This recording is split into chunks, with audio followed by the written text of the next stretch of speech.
नमस्ते, मेरा नाम है अमित कुमार झा। पूरी दुनिया में अशांति फैलाने का टेंडर मानो एक ही नेता ने ले रखा हो, जिसका नाम है डोनाल्ड ट्रंप। क्योंकि अभी ईरान में अशांति फैलाई, वेनेजुएला में उत्पात मचाया, उसके बाद अगला टारगेट है ग्रीनलैंड। लेकिन ग्रीनलैंड आसान टारगेट नहीं लग रहा है दिखने के बावजूद। वो क्यों, अभी उस पर आगे आएंगे। लेकिन ये ट्रंप ने जो घोषणा कर दी कि हम ग्रीनलैंड लेंगे किसी भी हाल में, औकात है तो रोक कर दिखाओ। अब उनको लगा कि हम धमकी दे दिए, कोई तो सामने आएगा नहीं। जिस तरह से ईरान के न्यूक्लियर साइट पर हम अटैक कर दिए, वो कुछ नहीं कर पाया। जिस तरह से वेनेजुएला पे बम गिरा दिए, उसके राष्ट्रपति को अगवा कर लिए, कोई कुछ नहीं कर पाया। ग्रीनलैंड में धमकी दे दिए हैं, सब शांत हो जाएगा। लेकिन ये ऐसा हुआ नहीं, क्योंकि यहाँ नेटो देश यानी अमेरिका और यूरोपियन यूनियन आपस में ही भिड़ गया है। खास करके 8 देश। वो क्यों? वो इसलिए कि जब ट्रंप ने कहा कि औकात है तो रोक कर दिखाओ, उसके बाद इन 8 देशों ने अपना वहाँ मिलिट्री भेजा, युद्ध अभ्यास के नाम पर, एकजुटता के नाम पर। क्योंकि ग्रीनलैंड है क्या? डेनमार्क का एक कंट्रोल वाला टापू है, और डेनमार्क यूरोपियन यूनियन का हिस्सा है, नेटो का हिस्सा है। इसीलिए एकजुटता सब लोगों ने दिखाई, अपना टुकड़ी भेजकर, आर्मी भेजकर।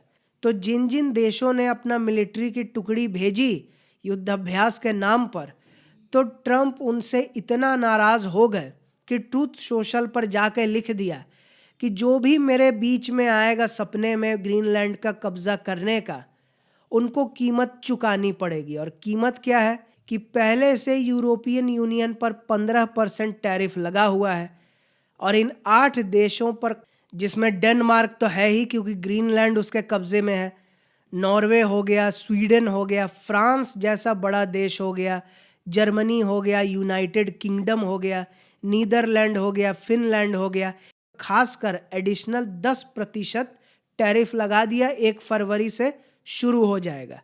और अगर फिर भी नहीं माने तो 1 जून से एडिशनल 15% जुड़ जाएगा। मतलब 15 पहले का, 10 नया जुड़ा 25, और अगर वो जुड़ गया तो हो जाएगा 40। फिर भी भारत से कम में है, मजे लो, क्या दिक्कत है। लेकिन हो गया दिक्कत, यूरोपियन यूनियन में खलबली मच गया। और ऐसा खलबली कि सारे राजदूत एक साथ बैठकर मिले और ये घोषणा कर दी कि 103 बिलियन डॉलर यानी कि 9,300 करोड़ के आसपास का टैरिफ यूरोपियन यूनियन लगाएगा अमेरिका पर। और इमैनुअल मैक्रोन ने तो सीधा चेतावनी दे दी कि अगर ट्रंप ने टैरिफ लगाया तो ये 9,000 करोड़ हम लोग तो जवाबी लगाएंगे ही, लेकिन कई यूएस के सामान पर आने पर भी कुछ रोक लगा देंगे, मुश्किल कर देंगे यूरोपियन यूनियन में घुसना। अब ट्रंप अपने से सफाई देने लगे कि नेटो तो 25 साल पहले भी बोल रहा था कि देखो रशिया आ जाएगा, चाइना आ जाएगा, तो डेनमार्क को अपना सिक्योरिटी बढ़ाना चाहिए। वो बढ़ा नहीं रहा है। वैसे भी हमारे देश को ज़रूरत है, नहीं तो क्राइसिस आ जाएगा, इसलिए ग्रीनलैंड तो लेकर रहेंगे। इस गर्मा गर्मी के बीच सवाल ये उठता है कि अमेरिका कोई ऐसा पहली बार तो है नहीं कि ग्रीनलैंड लेने की बात की हो, पहले भी करते आया है। लेकिन क्यों? उसका कारण 3 है। पहला, ग्लोबल वार्मिंग। इतना ज़्यादा ग्लोबल वार्मिंग बढ़ रहा है, गर्मी बढ़ रहा है, तो वहाँ का बर्फ़ पिघल रहा है। और बर्फ़ पिघल रहा है तो जो रास्ता है नॉर्थ अमेरिका, यूरोप, उसके बीच में वो पड़ता है, तो वहाँ से निकलने का सीधा स्ट्रेट रास्ता बन रहा है बर्फ़ के पिघलने के वजह से। तो उससे क्या होगा? उससे ये होगा कि घूम के कम जाना पड़ेगा, तो खर्चा बचेगा, तो खर्चा बचेगा तो प्रॉफिट होगा। तो ओवरऑल हो किस लिए रहा है? प्रॉफिट के लिए। दूसरा कारण, बर्फ़ पिघल रहा है तो खुदाई करने में आसानी रहेगी, क्योंकि रेयर अर्थ मिनरल का वो भंडार है। और इसी रेयर अर्थ मिनरल का ही जंग चल रहा है दुनिया में।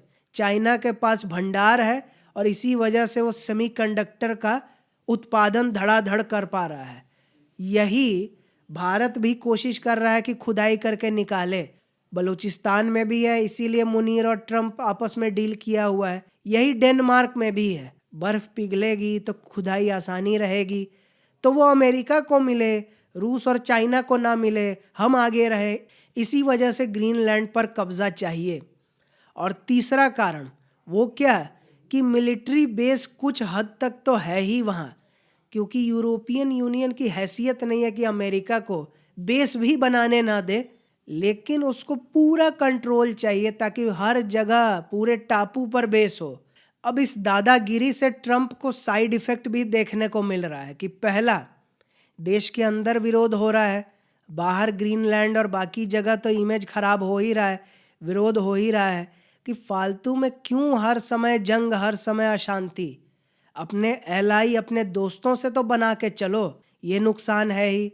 फिर यूरोपियन यूनियन अमेरिका से डर के मारे कि बस टैरिफ कम कर दे, वो 15% पुराना वाला, इसलिए फ्री ट्रेड एग्रीमेंट तक करने को तैयार था, अब उसको कैंसिल कर दिया है, ठंडे बस्ते में डाल दिया है। और तीसरा बड़ा नुकसान क्या, कि जिस अमेरिका के दबदबे से पूरा दुनिया हिला हुआ था, जो अमेरिका पूरा दुनिया का लीडर बन के घूम रहा था और लोग उसका लीडरशिप मान रहा था, क्योंकि अपने दोस्तों के साथ उसने इस तरह की हरकत कभी नहीं की, खुद भी लूटा, उसको भी लूटने दिया, लेकिन ये ग्रीनलैंड पर हम ही कब्जा करेंगे और कोई कुछ नहीं कर पाएगा।